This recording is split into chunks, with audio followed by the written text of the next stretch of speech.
déjà le dernier défi que vous avez eu à relever avec l'association Tinkamou, c'était le défi de 10 tonnes. Mais bien avant, on voit un peu tout ce que vous faites. On va décortiquer ça tout à l'heure. Mais comment l'idée te vient? L'idée me vient d'abord. Au départ, j'ai voulu monter une association folklorique. Comme je parle de valeurs qui ont disparu. Et tout ça, ça faisait partie des valeurs. Sauf que l'idée principale même ne m'était pas encore venue. Et elle va me venir en tête un an après. Un an après, je prends ma fille, je l'amène au marché parce qu'elle finit pas son assiette pour lui faire voir les gens qui ramassent au marché.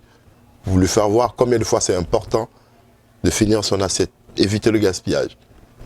Et j'arrive avec elle au marché, je lui fais voir effectivement ce que j'ai voulu lui faire voir. Au retour dans la voiture, elle me dit, papa, pourquoi est-ce qu'on ne récupère pas? Et je lui réponds qu'on n'a pas besoin. Elle me dit, mais pas pour nous, mais pour donner aux autres. Ok. Tout de suite, au bout d'une semaine, ça m'a fait tac, tac, tac, tac, tac. Ce sont des valeurs qui ont disparu. On va aller récupérer ça, on va donner aux gens. Et je me suis lancé la semaine qui a suivi le week-end. J'ai commencé par l'un des marchés de Nantes, qui est celui de la Petite Hollande. J'ai récupéré 500 kilos. Et aujourd'hui, j'en récupère plus d'une tonne. Aujourd'hui, on en a fait 2 tonnes de récupérer sur le marché qu'on va distribuer gratuitement aux gens. L'idée est partie D'une petite fille, en gros. Tout à fait. Et la première action, elle a été menée au marché de la Petite Hollande, qui est non loin d'ici. Vous avez pu récupérer pour la première action 500 kilos de vivres que vous avez distribués gratuitement. Gratuitement. Et je me rappelle, l'action avait commencé au début, on va dire, de la crise sanitaire. Avant la crise sanitaire. Avant la crise sanitaire, oui. Après, j'ai vu qu'en mars 2020, lorsqu'il y a eu la crise sanitaire, il y avait tout un long rang au niveau des Vincent Gache. On a été témoin de toute cette épopée. Mais les premières actions, lorsque vous avez récupéré les premiers vivres, vous les avez distribués où? Quand je les ai récupérés, il fallait trouver un emplacement. Et pour trouver un emplacement, c'était pas facile. Il fallait des arrêtés municipaux et manchants. Donc j'ai été m'installer devant une association qui est la Maison de la Culture de Rasta, qui se trouve au 11 rue je vois plus, je reconnais plus le nom, mais ça va me revenir après. Donc je me suis installé là et j'ai commencé ma première distribution dans des petits sacs de course. Et les gens ont commencé à me ramener des fringues, soit dit sous prétexte que quand ils mettent ça dans des caisses pour, comme on appelle pour le secours populaire, ça se fait dévaliser par les Roumains, par les gens du voyage et autres. Donc c'est plus sûr de me remettre à moi que de mettre ça dans ces bacs-là. J'ai dit ok, on va essayer. Donc ils ont commencé à me ramener des fringues, ils les ont posées. Moi je m'occupais de mes paniers alimentaires et j'ai vu qu'il y avait des gens qui venaient, qui récupéraient des fringues, des chaussures. Tout est parti en moyenne, même pas 1 heure. Et les fruits, les légumes et les fringues que les gens ont ramenés. Je dis waouh, c'est cool ça. Ça me plaît. Ça me plaît. Et j'étais pressé d'être au prochain week-end. Le prochain week-end, ça a été le double.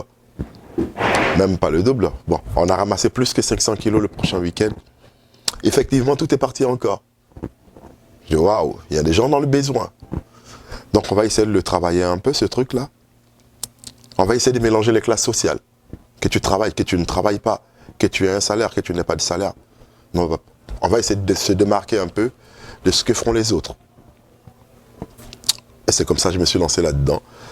J'ai le défi de mélanger les classes sociales.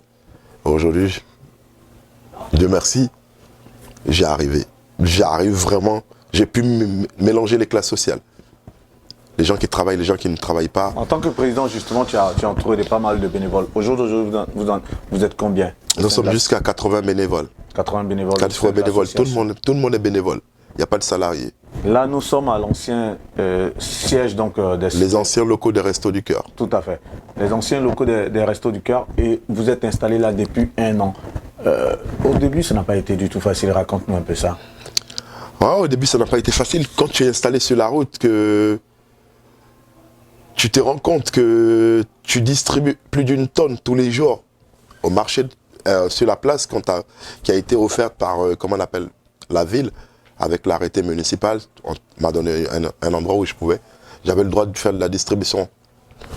Et quand tu te rends compte que tu fais plus d'une tonne tous les jours, c'est du lundi au dimanche, tous les jours tu fais plus d'une tonne, et arrive le confinement, le premier confinement, août là, tu commences à faire, tu fais 80 000 repas. En 2 mois, tu t'es dit, ouais. 80 000 repas? Tu fais 80 000 repas en 2 mois, de distribuer. Ouais, ça paraît un peu costaud, mais ouais, c'est faisable. 80 000 repas en 2 mois qu'on a distribué à tout le monde. Comme tu as dit tout à l'heure, il y avait la queue jusqu'au tramway. On va dire quoi, 300 mètres de queue. Il y en avait ça, effectivement. Et là, tu t'es dit, ce n'est pas normal, comme ils disent qu'il n'y a pas de locaux.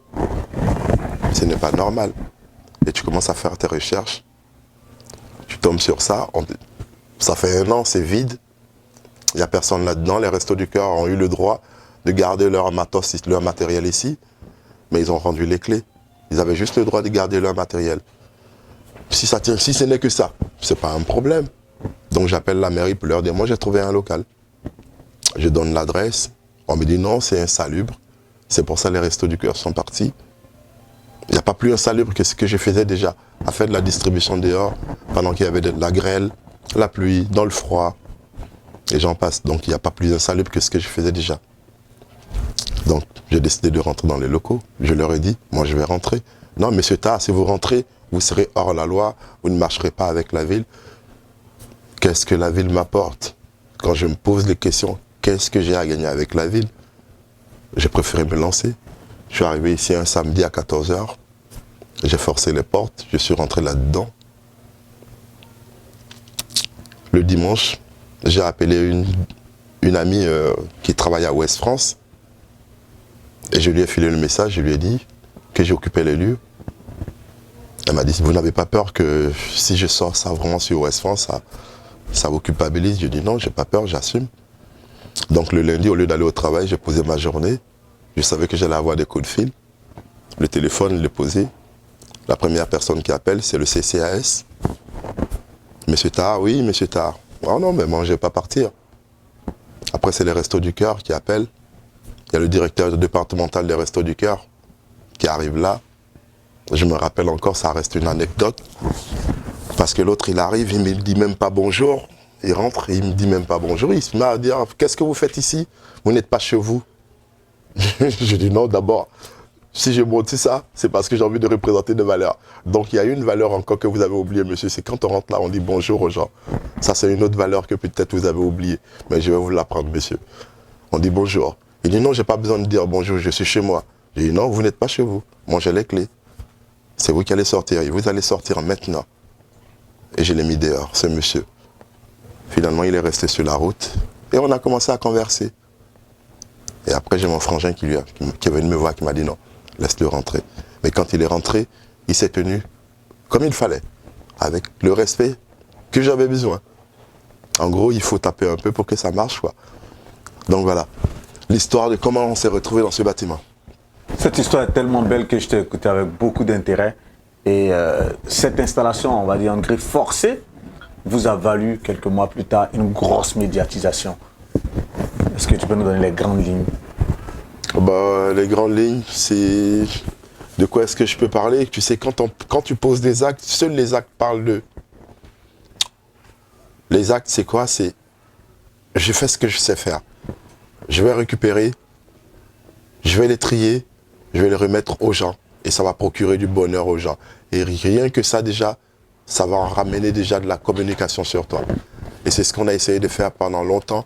Et après, on a eu, un matin, j'ai reçu un coup de fil qui est de TF1. Est-ce qu'on peut faire un reportage sur vous? Bien volontiers. Ça me fait plaisir. On a eu le reportage de TF1. Et après, a suivi celui de France TV. Et c'est parti comme ça, on n'a pas arrêté. TV Nantes, Presse Océan, Ouest France. Justement, lorsqu'on est en train de suivre le journal de TF1, quand on voit comme ça, à l'édition de 13 h, ces bénévoles récupèrent les invendus des marchés. Et toi, en tant que président, lorsque tu vois ce reportage, qu'est-ce que ça te fait? Ah, vraiment, ça m'a fait un gros plaisir. C'est comme c'est de la reconnaissance. De la reconnaissance pour ce que j'ai fait Et ce que je fais toujours, vraiment de la reconnaissance. Au point où, ouais, j'en avais les larmes aux yeux. Quand je dis les larmes aux yeux, parce qu'il faut bien parler de reconnaissance. J'ai l'impression qu'il y a beaucoup qui sont assis sur leur canapé, qui parlent d'anti-gaspillage, mais qui ne bougent pas, qui ne se bougent même pas le cul. Et quand tu essaies de faire les choses, on te dit non. On te dit non, je ne sais pas pourquoi on te dit non, ou soit c'est parce que tu les fais mal, ou soit c'est parce que tu es de couleur, ou je ne sais pas. J'ai pas envie de tomber dans la bêtise qui est traiter les gens de discriminants, de racistes, parce que je suis noir, que j'ai fait des choses, machin. Mais des fois, ça m'amène à penser à ça des fois aussi, parce que j'ai reçu des personnes qui sont arrivées ici qui ne croyaient pas que c'était moi le président, qui voulait s'adresser à un blanc derrière, parce que un noir ne peut pas faire des choses comme ça, c'est pas possible. C'est le noir qui demande toujours. Voilà, la position du noir, c'est pas ça. Le patron d'une association qui monte comme ça, non, c'est pas un noir. J'ai reçu la visite de la police, protection civile, police municipale, j'arrête de citer des noms, mais voilà. Il y a cette fierté, mais quand tu en parles, on sent une émotion. Tu as pris beaucoup de coups dans cette aventure? Beaucoup. Financièrement et physiquement.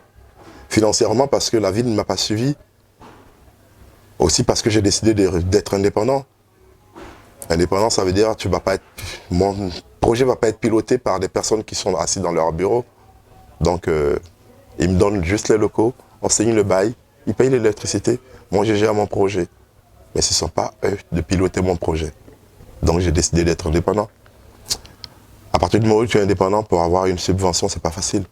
Tu ne rentres pas dans les clous. Tu ne dis pas oui à tout le monde. Donc, tu ne joues pas le jeu.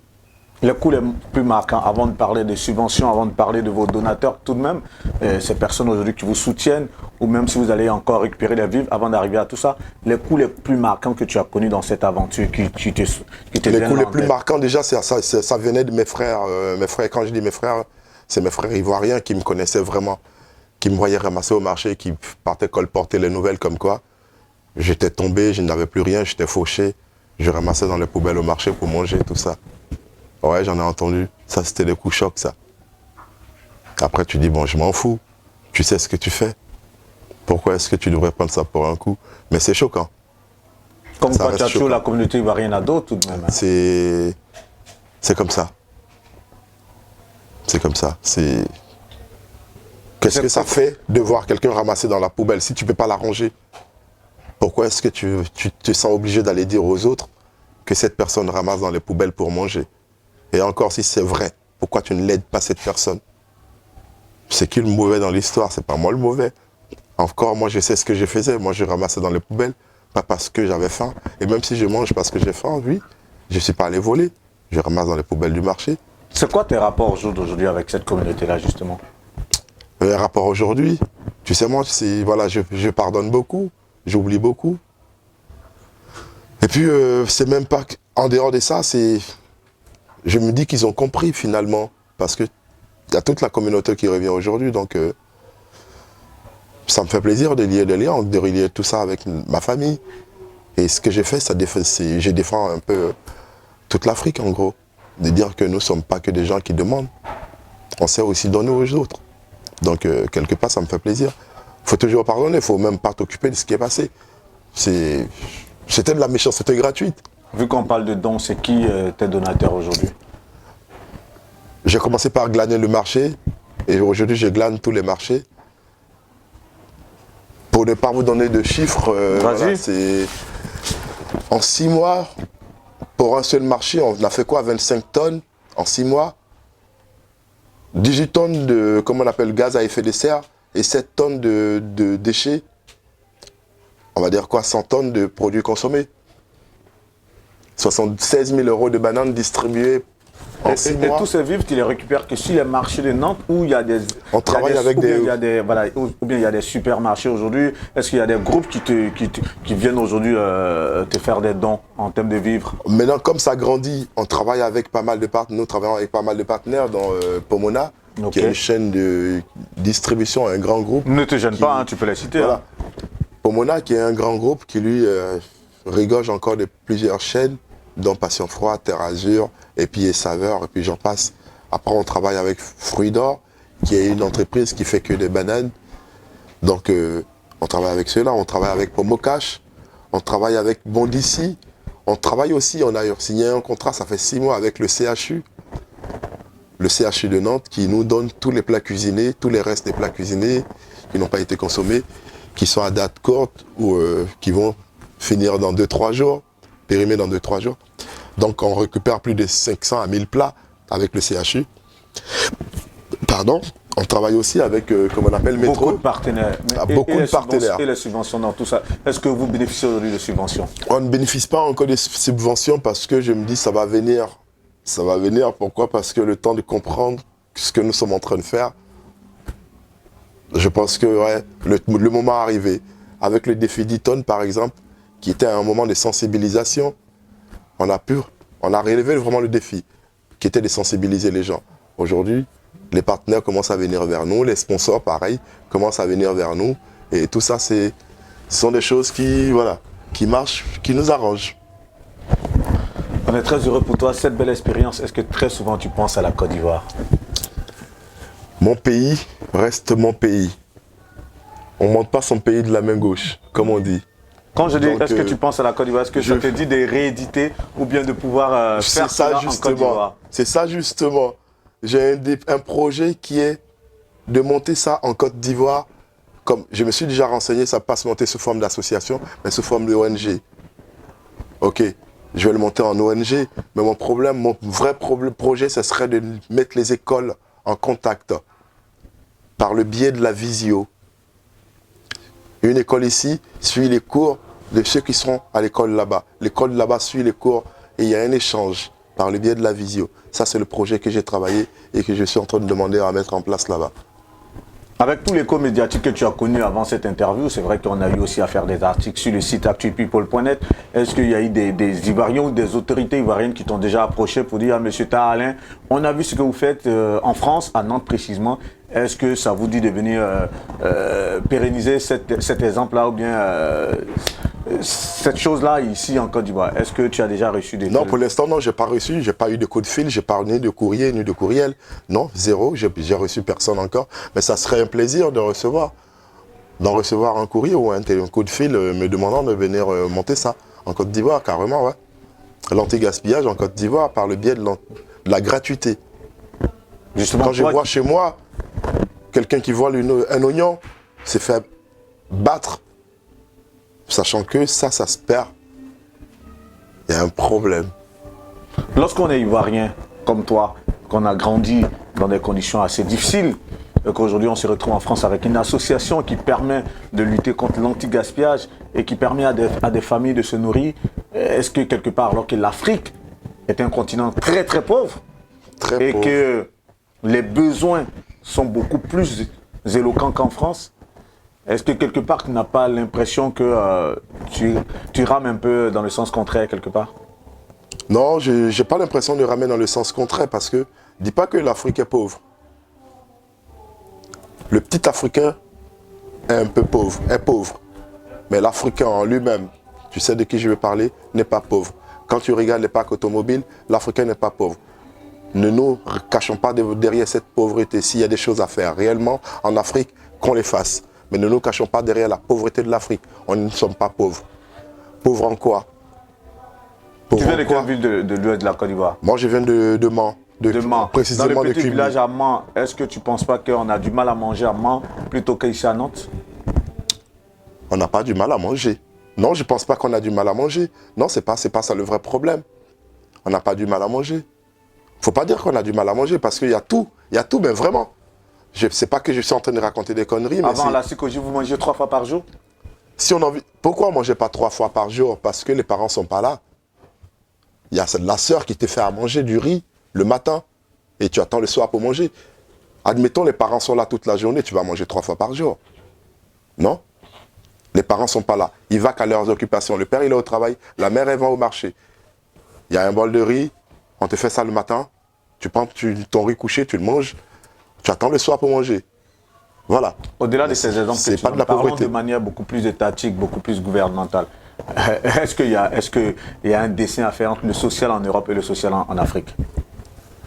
Est-ce qu'il y a un décès? Parce que le social est beaucoup plus développé en Europe qu'en Afrique. Mais nous, c'est clair. Quand j'ai commencé ma phrase, j'ai dit que nous sommes nés dans le social.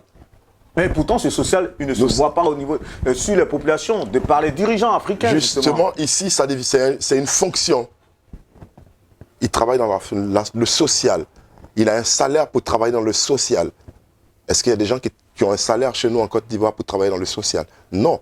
Nous, le social, on le fait comme ça. C'est inné, c'est naturel pour nous. Il aurait une fonction, ça aurait été une fonction. Il y aurait des gens qui ont un salaire dans le social. Tu verrais que ça irait mieux. Ici, il y a des gens qui sont payés parce qu'ils font du social. C'est différent. Donc, tu vas le voir se développer à toutes les échelles. Parce qu'il y a un salaire, il a un SMIC à la fin du mois. Il a 1200 à la fin du mois parce qu'il fait du social. Mais dis-moi chez nous, qui a un salaire parce qu'il fait du social? La réalité, elle est là. Donc, tu penses que le social est beaucoup plus prégnant en Afrique qu'en Europe? Il y a plus de social en Afrique qu'en Europe. J'ai envie de dire, il est vu en Europe. Pourquoi? Parce que tu as un salaire là-dedans. Il y a des gens qui ont un bureau, qui sont assis dans leur bureau, qui font que ça. Et maintenant, il ne faut pas confondre le social et les gens qui veulent se rendre utiles. J'ai envie de me rendre utile parce qu'il y a un noir qui dort dehors. Pour moi, c'est un migrant. Je me prends pour un migrant et je vais le prendre pour dire, tiens, je vais te donner une couchette. Dire que je fais du social, non. Je me rends utile. Je prie qu'il y ait des migrants dehors pour m'en occuper. C'est différent du social, moi, je trouve. Prier qu'il y ait des gens malheureux dehors pour s'en occuper, ce n'est pas du social, c'est se rendre utile, se sentir utile. Cette problématique, elle est tellement vaste qu'on va la refermer là. Président de l'association Tinkamou, tu nous as ouvert tes portes aujourd'hui pour pouvoir parler de cette association que tu pilotes maintenant depuis quelques années. Quel mot fort, quel message tu souhaiterais adresser à tous ceux qui vont suivre cette interview? Dans un premier temps, j'appelle tout le monde déjà à ce que tu aies plus d'audience à chaque fois que tu fais tes vidéos, parce que ce sont des vidéos qui vont dans le sens du développement de tout Ivoirien, toute Ivoirienne déjà. Donc je prie que tu aies plus d'audience. C'est déjà une première chose, une bonne chose. Et la deuxième chose, c'est que tout Ivoirien soit vraiment soudé, qu'on sorte de cette histoire de politique, de paix, de machin, Tout ça, ça nous met encore en retard. Parce que le fait même d'en parler, ça veut dire qu'on prend position pour Pierre, Paul, Jacques, pour Is ou je ne sais pas quoi. Et j'aimerais vraiment qu'on soit soudés et vraiment relever ce pays qui est notre pays, qui est la Côte d'Ivoire, qui est un très très beau pays, qui marche, tourné dans le sens où le tourisme était à son épopée, tu vois ce que je veux dire. Et aujourd'hui, c'est descendu. Tout ça sont des choses qui font mal. Avoir son enfant et puis ne pas pouvoir le ramener en Europe, en Afrique, parce que à chaque indépendance, comme on appelle campagne élection ou présidentielle, il y a un problème, il y a des problèmes de meurtre, qu'on arrête un peu. Que l'Ivoirien se réveille, que ceux qui sont ici poussent ceux qui sont là-bas à suivre un projet, comme on appelle. Chacun montre vraiment ce qu'il a envie de faire. On te suit pas parce que tu viens du nord ou de l'ouest, mais on te suit parce que tu veux apporter quelque chose. Capiche? J'ai pas envie de voir les gens aller demander aux autres de sortir après une élection présidentielle parce que l'autre est de l'ouest. Et comme je suis de l'ouest, si je suis pour celui qui est du nord, je suis le rebelle, le traître du village. Ça, cet esprit-là, que ça dégage encore de la tête des gens. Si on a envie vraiment d'étouffer cette histoire de présidentielle-là. Voilà, c'est un gros message. Et le second message que j'aimerais passer vraiment, qui est un message fort, que chaque Ivoirien me rejoigne vraiment, qu'on essaye de faire ce qu'on appelle le voyage solidaire en tant qu'Ivoirien. On peut remplir des conteneurs ici d'ordinateurs pour les donner, les remettre à nos élèves là-bas. C'est une chose qui est très très importante, que chaque étudiant, chaque élève en classe de 6e jusqu'en terminale puisse avoir un ordinateur facilement pour travailler. On peut le faire, nous qui sommes ici. Dans la mesure où il y en a beaucoup qui font des convois, qui envoient des conteneurs là-bas, on se réunit ici, on envoie 1, 2, 3 conteneurs. Je te jure que les écoles seront connectées. Chaque élève aura un ordinateur portable dans sa classe. Il retourne avec ça à la maison. Ce n'est pas la peine d'aller les revendre. Il y a ce qu'on va, on va vendre, mais pensons un peu à nos petits frères, vraiment, à nos enfants qui sont là-bas, que chaque élève ait un ordinateur portable. Vraiment, c'est ce que je souhaite, vraiment. Je demande à ceux qui sont ici de m'écouter et s'ils ont mon numéro, de m'appeler moi. Par le biais de cette association, on peut faire des choses. J'ai plein de choses qu'on peut ramener chez nous. Mais je n'ai pas envie de remettre ça à des associations qui sont venues se présenter à moi pour dire « Donne-moi ça, je vais aller remettre au pays ». Depuis que j'étais au pays chez moi, je n'ai jamais vu un convoi arriver. On nous a remis des choses gratuitement. Ce n'est pas aujourd'hui je suis ici, on va me dire « Donne-moi des ballots, je vais aller donner ça parce que j'ai une association au pays gratuitement, je vais aller donner ». Je n'ai jamais vu ça. Donc, ce n'est pas la peine de se mentir. Faisons les choses vraies. Ceux qui sont là-bas, ça va les empêcher de se jeter à l'eau. Si on leur donne ce qu'ils veulent, on peut quelque part participer à ce projet qui est éviter qu'ils se jettent à l'eau, passer par le Maroc, par la Tunisie, par le machin. Ça, c'est aussi une solution pour moi. Qu'on leur envoie ce dont ils ont besoin. Ce n'est pas la peine d'aller... Au bout d'un an d'asile, tu arrives, tu es bien habillé, l'autre il s'en sortait mieux que toi, c'est normal qu'il rêve. Faut pas se mentir. Là, tu vas sur la problématique de l'immigration. C'est D'accord. vrai que là, tu lances un grand coup de cœur, un cri de cœur à l'élan de solidarité, de sorte à ce qu'on puisse s'entraider, se soutenir en Afrique. C'est un euphémisme que de le dire.